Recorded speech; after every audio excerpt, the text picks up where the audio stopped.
Tension کیسے کم ہو set صاحب؟ اتنا مال زیادہ اتنا ببال زیادہ. آیا ڈاکو سیٹ کو اٹھائے گا, نوکر کو نہیں اٹھائے گا. سیٹ کے بیٹے کو اٹھائے گا, یہ چیک ہے میرا, نوکر چیک نہیں, نوکر ہزار. یہ دنیا میں جو ہو رہا سب کو پتا ہے. میں نئی بات تو نہیں کر رہا, میں کسی اور, میں جنگل سے تو نہیں آیا, اسی معاشرے کا پلا ہوا ہوں. غریب فٹ پاتھ پر سو جائے گا, سیٹ کو ایئر کنڈیشن روم میں نیند کی گولی کھا کر نیند نہیں آتی, ایسے بھی بیچارے سیٹ ہوتے.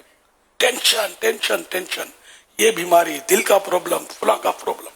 نوکر کو کچھ نہیں ہوتا. ایک 70-80 سال کے بوڑھے کو ایک ڈاکٹر نے پوچھا, وہ جھٹک جھٹک کر رہا تھا دیواروں کو جھٹکنی سے, کہ آپ کو کبھی دل کا, تو بوڑھے میں جلال میں آ گئے, کیوں میرے کو کیوں ہوگا بابا, ابھی کب سے کام کر رہے ہیں؟ جوانی سے کر رہا ہوں, یہ کر رہا ہوں. بولا یہی راز ہے کہ آپ کو کبھی دل کا مرض نہیں ہوا. جو کرتے رہیں گے, وین جو ہے یہ حرکت میں رہیں گے, بلڈ سرکولر جو ہے وہ چلتا رہے گا, اور صحت اچھی رہے گی, آپ کی نسیں یہ وہ سب مطلب ریگولر. تو یوں مطلب یعنی کہ مزدور ٹائپ کے لوگ جو یہ کھاتے بھی ہیں, ان کو ہضم ہو جاتا ہے.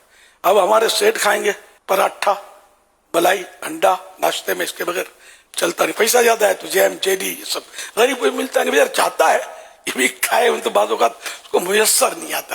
یہ سادہ کھا کر یوں اس کی بچت ہو جاتی ہے. اچھا پھر کھا کر موومنٹ نہیں ملتی. موومنٹ ملے نا کھا کر, بھاگ دوڑ کرے جیسے مزدور کرتا ہے. دکان کے نوکر بھی کچھ نہ کچھ بھاگ دوڑ کر رہے ہوتے ہیں, اوپر رکھنا, نیچے چڑھنا, ادھر آنا ادھر آنا, اس کو کاغذ دے آنا, اس کو پیپر دے آنا, اس کو بلا لانا, چائے اٹھا لانا, چائے والے کو لے کر آنا, کچھ نہ کچھ جو کرتا رہتا ہے. سیٹ صاحب آرڈر کرتے رہتے. بتی آن آف پہلے کرتے تھے, اس کی نوبت نہیں, اب تو ریموٹ کنٹرولر.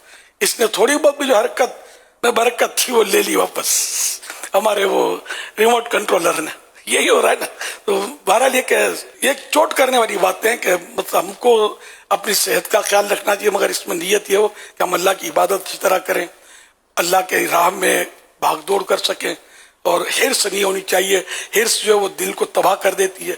لالچ جو ہے روحانیت کو برباد کر دے. روحانیت نہیں, وہ کہاں سے آئے گی روحانیت یار؟ میرے دولت کی تو کوئی مطلب ترکیب ہو جائے مناسب, خالی اس کی حرص بھری ہوئی ہے تو روحانیت کو جگہ ملے گی کہاں دل میں داخلے کی؟ دولت ہی بھری ہوئی دل میں, دنیا کی محبت ہی بھری ہوئی ہے, تو اللہ رسول کی محبت داخل کیسے ہوگی ہمارے دل میں؟ بڑے مسئلے, بہت مسئلے. ماحول ہے نہیں, اس طرح کی باتیں سننے میں مزہ آتا نہیں ہے. وہ چٹپٹی باتیں ہوں تو جو نعرے لگ رہے ہو تو وہ دھوم مچی ہو تو اس پہ مزہ آتا ہے ہم کو. یہ کیا بول رہا ہے, وہ تو ڈانٹ رہا ہوں گا. جو بھی کرتا ہوں میں اللہ رسول کی محبت میں, امت کی محبت میں, ہم سب کی بھلائی کے لیے میں عرض کر رہا ہوں.